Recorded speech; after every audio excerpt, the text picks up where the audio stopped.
Hi friends, welcome back to my channel lifestyle with উপহার। আশা করি তোমরা সবাই ভালো আছো।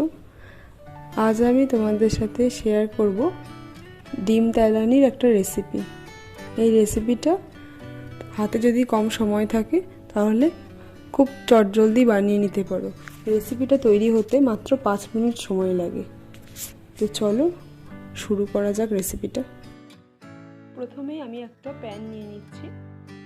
এবার ওর মধ্যে দিয়ে দিচ্ছি সর্ষের তেল। সর্ষের তেলটা গরম হলে দিয়ে দিচ্ছি পেঁয়াজের কিমা। পেঁয়াজটাকে আমি গ্রেট করে রেখেছি। পেঁয়াজের কিমাটা একটু ভেজে দিয়ে দিচ্ছি আদা রসুনের পেস্ট। এবার দুটোকে একটু কষিয়ে নিচ্ছি। এবার দিয়ে দিচ্ছি টমেটো পেস্ট।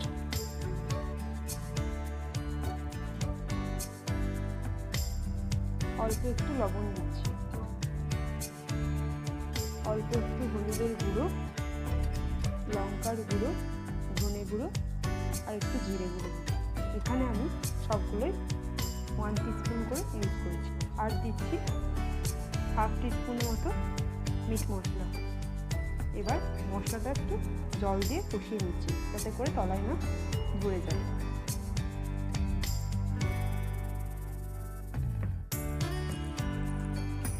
মশলাটা আমার কষানো হয়ে গেছে, মশলা থেকে তেল ছেড়ে এসছে। এবার একটু নাড়াচাড়া করে জল মিশিয়ে দিচ্ছি। জলটা আমি 2 গ্লাসের মতো দিয়েছি। জলটা দেওয়া হয়ে গেলে একটু যখন ফুটবে তখন ঢাকা দিয়ে মাঝারি আঁচে রেখে দিতে হবে মিনিট 10 জন্য। 10 মিনিট পর ঢাকা খুলে ডিমগুলো ঝোলের মধ্যে দিয়ে দিতে হবে। এখানে আমি 5টা ডিম ইউজ করেছি।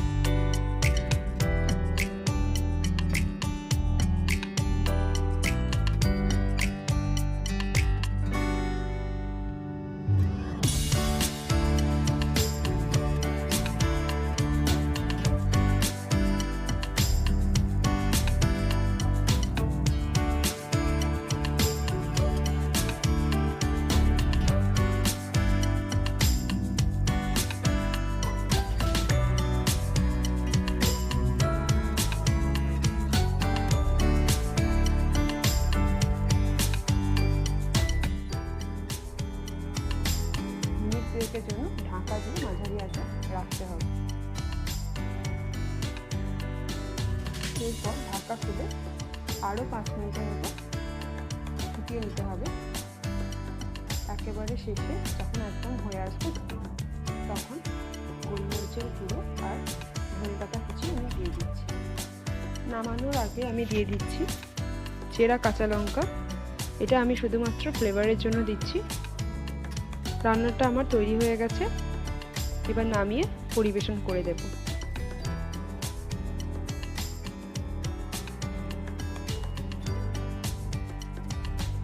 রেসিপিটা কেমন লাগলো অবশ্যই কমেন্ট করে জানিও। লাইক ও সাবস্ক্রাইবের মাধ্যমে চ্যানেলের সঙ্গে জুড়ে থেকো। ধন্যবাদ।